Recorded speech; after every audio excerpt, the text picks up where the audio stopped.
Alrighty, who else out there likes a hack like me or a loophole? If you do, then this video is for you.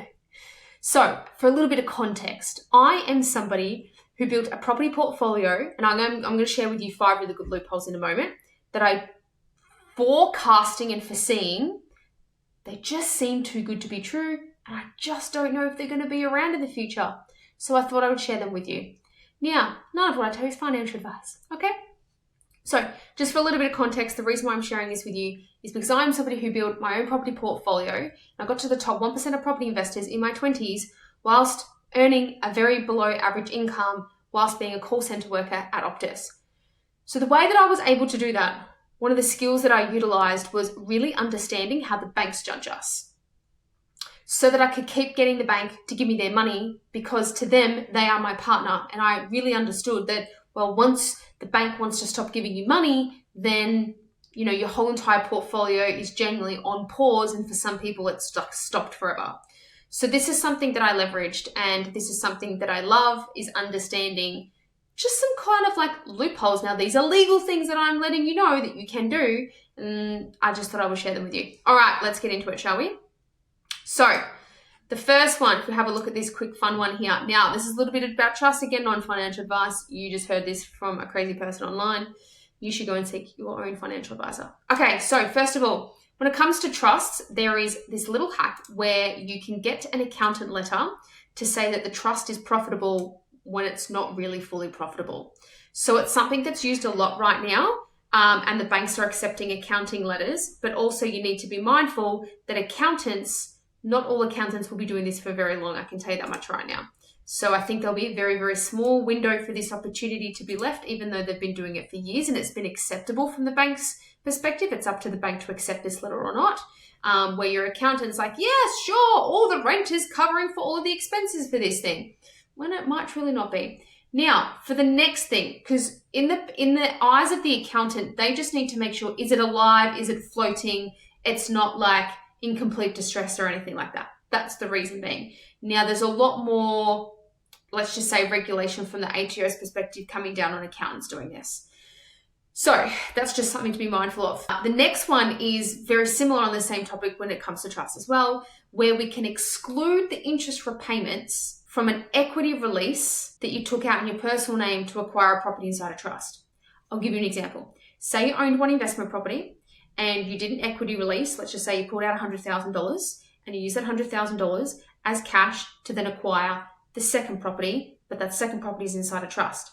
Now, technically on paper, they are meant to include the equity repayments of the mortgage that you took out in your personal name as part of an expense for that trust. But because it's not owned by that trust, there is currently a bit of loopholes around the accounting world that can be excluded. Again, similar to number 2, I don't know if they're going to be around for very long. Then the next one, this is just a more broader one specifically for business owners. If you go and ask any person in business, they would say, bloody hell, it's so much more harder now to claim things and to have to prove things when it comes to just overall taxes. Again, not saying you have to be, not talking about being dodgy and not being legal here, but when it comes to business, there are things that you simply just don't have to prove upfront. And I personally believe that in the future, kind of like what happens with SMSFs, is I do believe that there will be a time where businesses will be more automated, thanks to automation and AI coming out, that the government will start to use. Now, when I say that, what I mean is I believe that they'll start asking for proof of things up front, such as not just having the receipts, because you have to have those receipts. What I mean specifically is like proving exactly what that thing was used for.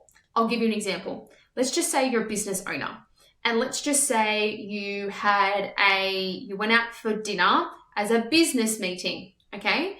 Now, for years and years and years, you could say that was a business meeting, it was for business, but you didn't have to prove that you physically had a conversation. I just feel like that's going to be the future.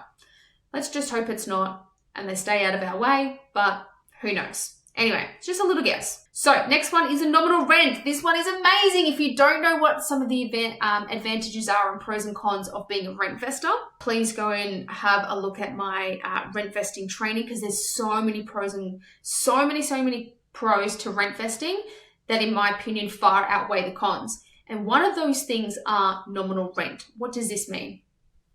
This is usually for those who have the means, I suppose, to rent higher and more expensive kind of nicer houses than the average person. So for example, say you are renting a property and it's costing you, I'm going to make up a number, let's just say you're renting something for $100,000 a year. I shit you not, with most lenders right now, you can choose a thing called nominal rent, which is where you don't really tell the bank exactly what your rent is. The bank just says, do you just want to choose the average rent?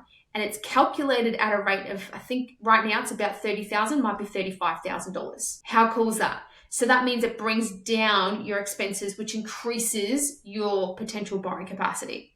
So this is huge for rentvestors, especially rentvestors where your rent is primarily above that average kind of $30,000 to $35,000 range for the year. All right, next one is telling the banks what you think your property is worth to get a higher bank valuation so that you can draw more funds. Again, this is specifically in my training on how to get a better bank valuation. So usually when we're going through times, and this isn't really needed that much during 2025 at the time of me recording this, even from probably 2023 to 2025, purely because we had money and inflation and printing and everything. A lot of people around Australia are capital rich right now, cash flow poor, meaning they have a shit ton of debt equity in their homes. It isn't really a tool that people are having to implement a lot right now. However, if you're somebody who's young, just started out, you've bought your first property, and maybe you want to be really, really active and aggressive on your property portfolio and pulling every last cent of money you can out as soon as you can. Who was me? That was me starting out.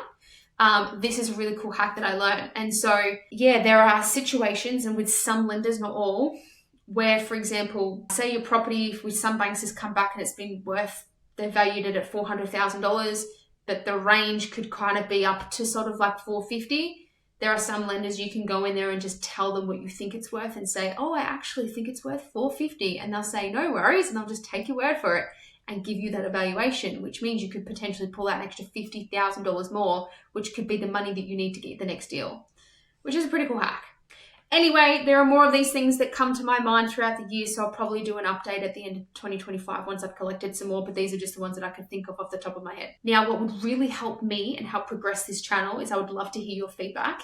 So if you could please comment below the thing that you took away or that you learnt that was new for you, that would be great. And make sure you hit subscribe as well and to follow me for more.